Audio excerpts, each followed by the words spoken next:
Now that we've covered the rise of two of the most infamous totalitarian regimes of the 20th century, sadly not the only ones, but still, let's take a minute to be clear on what these definitions are: totalitarianism, fascism, Soviet communism, Nazism, and how they relate to one another and how they're different from each other. Remember, to learn vocabulary, it's important not just to learn the meaning of a word, but to be able to explain clearly how it is different from closely related concepts. So today we're going to be working on that. In your notes, what I suggest that you do is take notes as we go, and then check the information that you have against the key points at the very end. In addition, try to create a visual, like a concept map ideally, maybe a comic strip if you want, to represent the meaning of and the relationship between totalitarianism, fascism, Nazism, and communism. Include as details like the states where they developed. And keep in mind the historical context that all of them developed in as you go. The world after World War I, the problems World War I caused, compounded by economic depression. I'm going to kind of go through these definitions in a few different forms. So if there's one that clicks for you, definitely feel free to pause the slide, take notes, and then press play again. First thing to clear up.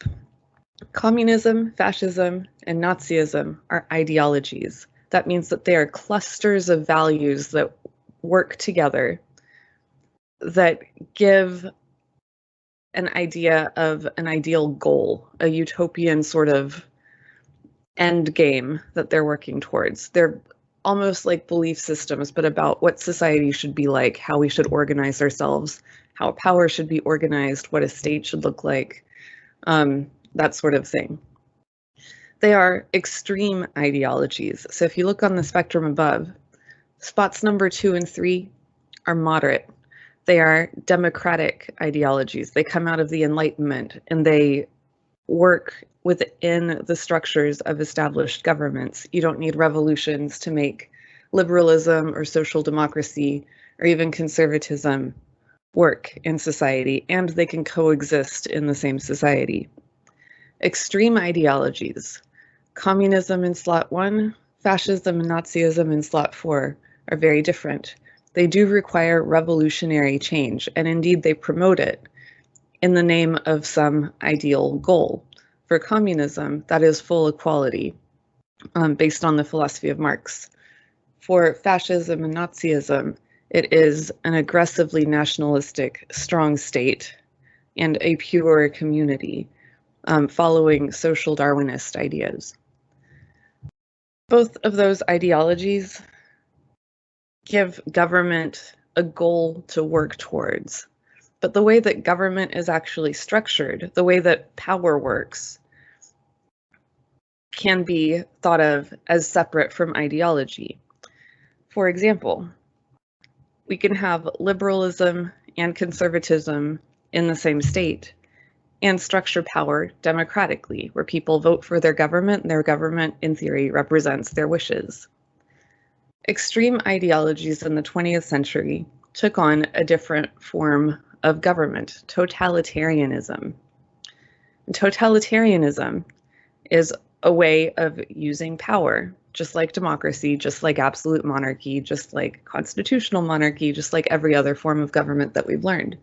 Except it is probably the most heavy-handed way of using power. So even though communism and fascism are opposites and they hate each other, they both used the same form of government in the 20th century.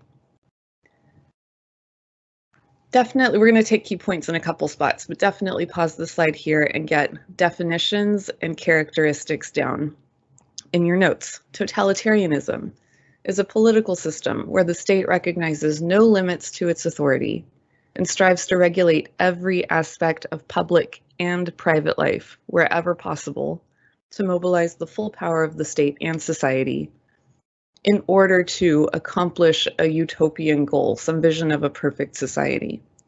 And the different ideologies determine what perfect here means. Similar terms include dictatorship and authoritarianism.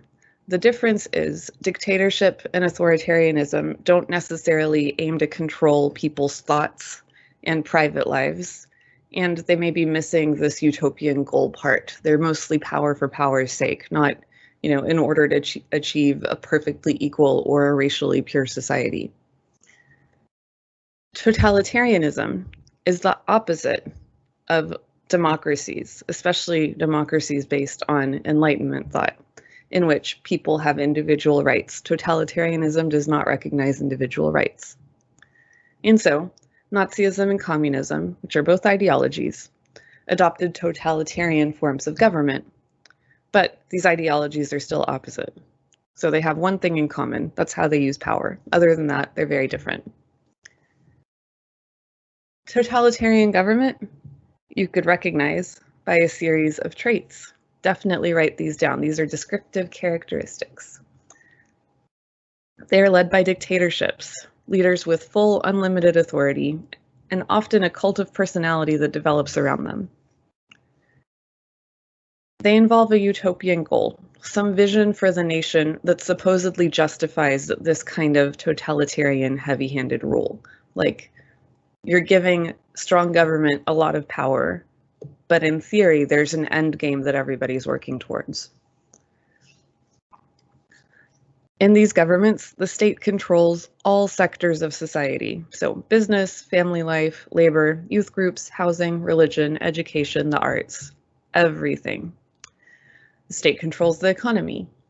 And the state controls each individual to an unprecedented degree, involving demanding complete obedience and surveillance to make sure that that is being given, denying basic liberties, and involving a lot of propaganda to indoctrinate people into the official state ideology. Totalitarian governments also used organized terror and police violence to crush opposition and to scare people into obeying. Pause here, take notes, then keep going. The utopian goal thing is really a feature of totalitarianism because totalitarian leaders justify what they're doing by selling people a vision of paradise. We've already seen that in the Nazi state, their vision of paradise involved a racially pure, only Aryan state. For communism, for Stalinist communism, I'll read you a quote from Milan Kundera, a fantastic author who was writing during the communist rule of Czechoslovakia, where he was from. He writes, "Totalitarianism is not only hell, but all the dream of paradise, the age-old dream of a world where everybody would live in harmony, united by a single common will and faith, without secrets from one another.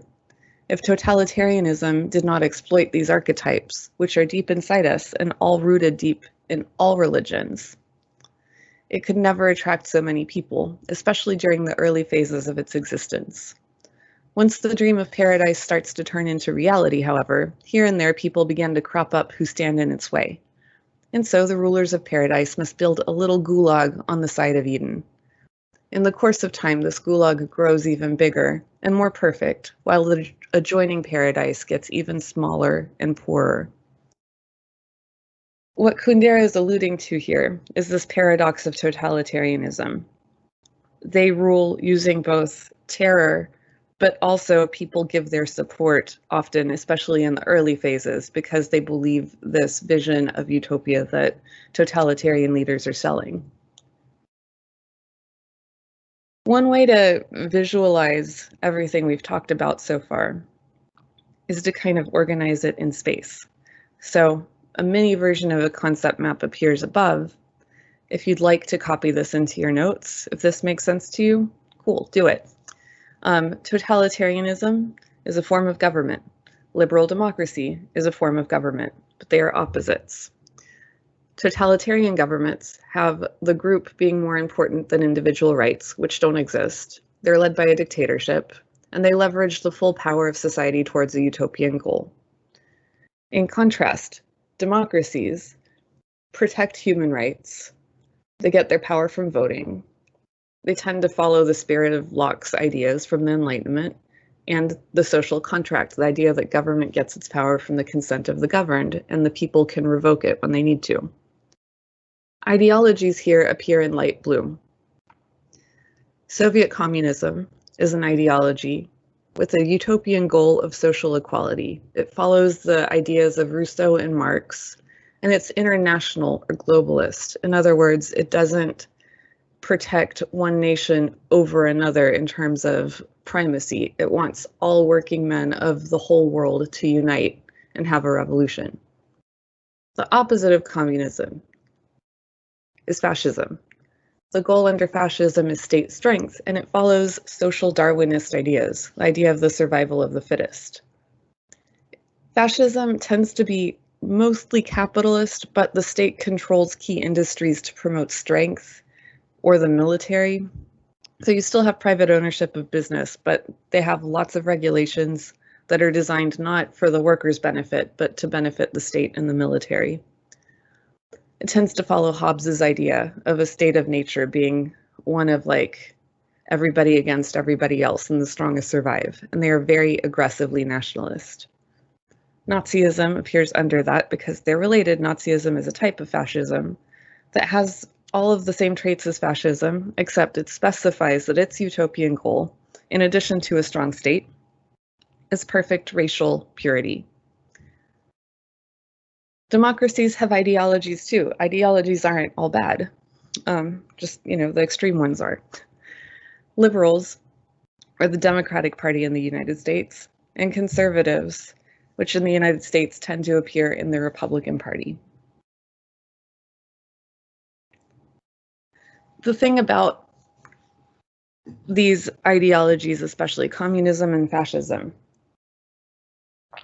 is that because they were both totalitarian, they were both really oppressive. So like sometimes the temptation is to see this utopian goal of social equality as like, being a good goal. So maybe Soviet communism wasn't so bad. Except that, if you're in a gulag or a prison camp and you're doing forced labor until you die, the view from there makes the Soviet regime not look very different from Nazi Germany at all. So totalitarianism is a really crushing form of government, and no matter what the goal, its tendency to trample over individual rights and see their lives as worthy sacrifices relative to the goal tends to have horrific consequences.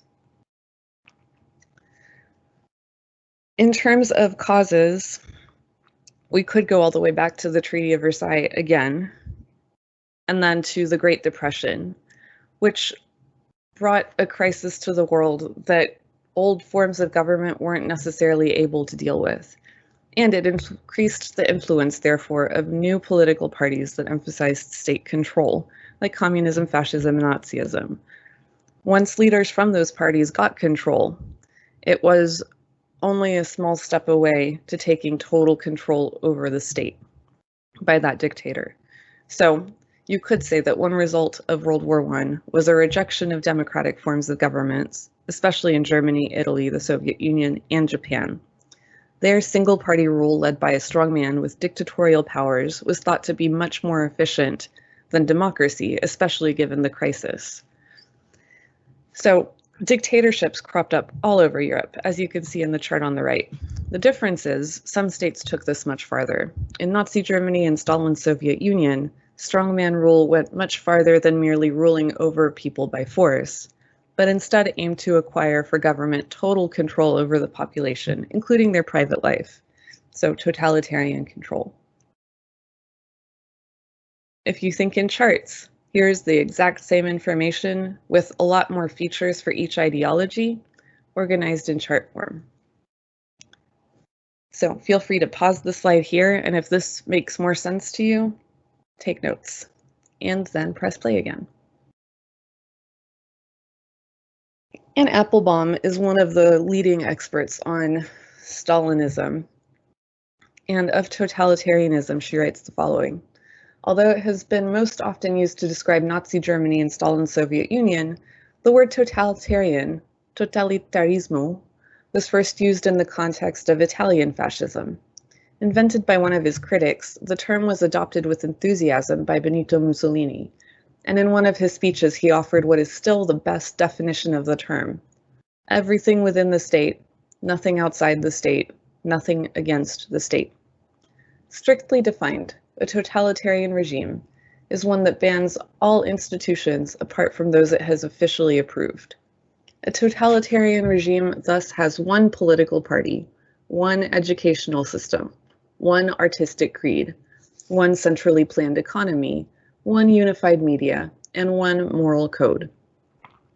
In a totalitarian state, there are no independent schools, no private businesses, no grassroots organizations, and no critical thought. Mussolini and his favorite philosopher, Giovanni Gentile, once wrote of a conception of the state that is all-embracing. Outside of it, no human or spiritual values can exist, much less have value. From Italian, the word totalitarianism spread into all the languages of Europe and the world. After Mussolini's demise, the concept had few open advocates, however, and the word eventually came to be defined by its critics, many of whom number among the 20th century's greatest thinkers. Probably the greatest student of totalitarian politics was Hannah Arendt, who defined it in her 1949 book, The Origins of Totalitarianism, as a novel form of government made possible by the onset of modernity. The destruction of traditional societies and ways of life had, she argued, created the conditions for the evolution of a totalitarian personality, men and women whose identities were entirely dependent on the state. Famously, Arendt argued that Nazi Germany and the Soviet Union were both totalitarian regimes, and as such were more similar than they were different. Others published that argument further and sought a more operational definition. Totalitarian regimes, they declared, had at least 5 things in common: a dominant ideology, a single ruling party, a secret police force prepared to use terror, a monopoly on information, and a planned economy. By those criteria, the Soviet and Nazi regimes were not the only totalitarian states. Others, like Mao's China, qualified too.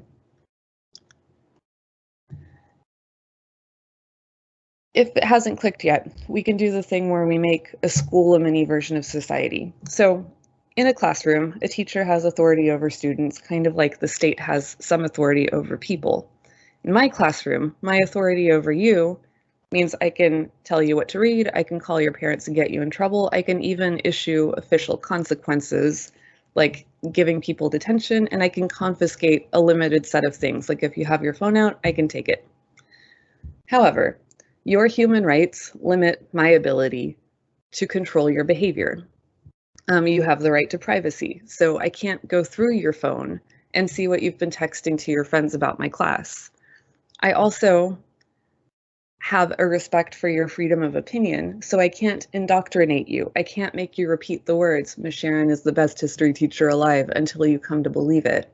And I certainly can't send you off to a labor camp if you don't do the reading, although sometimes I'd like to. Totalitarianism would let me do all of those things, because in totalitarianism, there is no recognition for any human rights on the part of the subjects. So totalitarian teachers would make it their business to look into your private communications to see what you're saying about me, the teacher. Maybe we'd get your friends to tell us if you're saying bad things about class, that sort of thing. The thing to remember, though, about totalitarianism is that it's not just fear of authority that makes people behave. Half of it, at least, is people agreeing to follow totalitarian leaders, and that's an important part of the story. In the words of Hannah Arendt from that work, The Origins of Totalitarianism, the totalitarian regimes, so long as they are in power, and the totalitarian leaders, so long as they are alive, command and rest upon mass support up to the end. Hitler's rise to power was legal in terms of majority rule, and neither he nor Stalin could have maintained the leadership of large populations, survived many interior and exterior crises, and braved the numerous dangers of relentless intra-party struggles if they had not had the confidence of the masses. Neither the Moscow trials, in which Stalin made fake trials and sentenced political opponents, nor the liquidation of the Rome faction, in which Hitler had his Nazi, people within the Nazi party who weren't fully with his agenda, he had them killed, would have been possible. Neither of those things would have been possible if these masses had not supported Stalin and Hitler. The widespread belief that Hitler was simply an agent of German industrialists, and that Stalin was victorious in the succession struggle after Lenin's death only through a sinister conspiracy, are both legends which can be refuted by many facts, but above all by the leaders' indisputable popularity. Nor can their popularity be attributed to the victory of masterful lying and propaganda over ignorance and stupidity. For the propaganda of totalitarian movements which precede and accompany totalitarian regimes is invariably as frank as it is mendacious. Mendacious means dishonest. And would-be totalitarian rulers usually start their careers by boasting of their past crimes and carefully outlining their future ones. The Nazis were convinced that evil-doing in our time has a morbid force of attraction. Bolshevik assurances inside and outside Russia that they do not recognize ordinary moral standards have become a mainstay of communist propaganda, and experience has proved time and again that the propaganda value of evil deeds and general contempt for moral standards is independent of mere self-interest, supposedly the most powerful psychological factor in politics. In other words, power for totalitarian leaders comes both from coercion, from the scary fear tactics, and from consent. They were legitimately popular in their time, to some. In the words of Mark Mazauer, ideologies matter, not so much as guides to history, but as vehicles for belief and political action. If the dogmas or the ideologies of the past no longer hold us in their grip, this does not mean they were merely grand deceptions for the start. The end of communism has been described as the passing of an illusion, but a funeral oration is not historical analysis. After 1945, fascism was similarly explained away as a political pathology by which insane dictators led bewitched, hypnotized populations to their doom. Yet the wounds of the continent cannot be dismissed as the work of a few madmen, and its traumas will not be found to lie in the mental condition of Hitler or Stalin. Like it or not, both fascism and communism involved real efforts to tackle the problems of mass politics, of industrialization and social order. Liberal democracy did not always have the answers. In other words, totalitarian leaders grew popular because they proposed solutions to problems that democracies weren't always able to solve. They ruled through control and persuasion. And people supported totalitarian leaders because they appeared to provide a sense of security and give direction for the future. However, totalitarian leaders also did use secret police to crush opposition and create a sense of fear among people. So it was both. This concludes our review of totalitarianism. Please pause the slide here, read through the key points, and make sure that you have all of this information some way or another in your notes.